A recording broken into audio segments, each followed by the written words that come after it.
بی تو هیچم، تو باورم نکن. خیسم ز گریه تنها ترم نکن.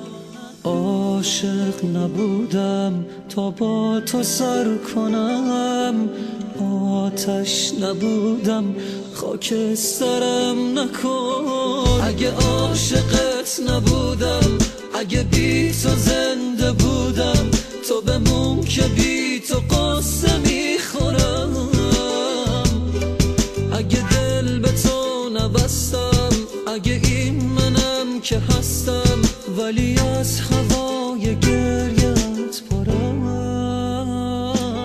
اگه شکوه دارم از تو، اگه بیقرارم از تو، تو بمون که آشیانم تویی.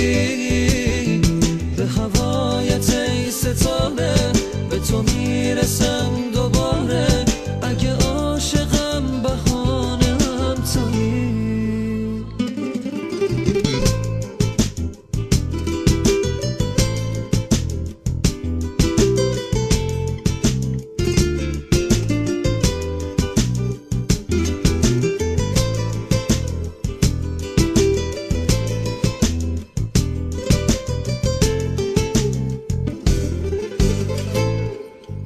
دل کنده بودم از هم زبونیت، پنهون نکردی از من نشونیت.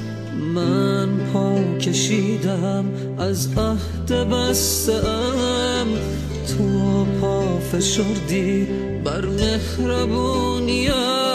اگه هم زبون نبودم، اگه مهربون نبودم، چه کنم دل این دل شکسته رو؟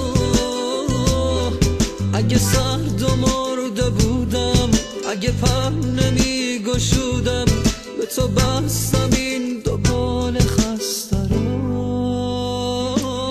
اگه شکوه دارم از تو، اگه بیقرارم از تو، تو بمون که آشیانم تویی.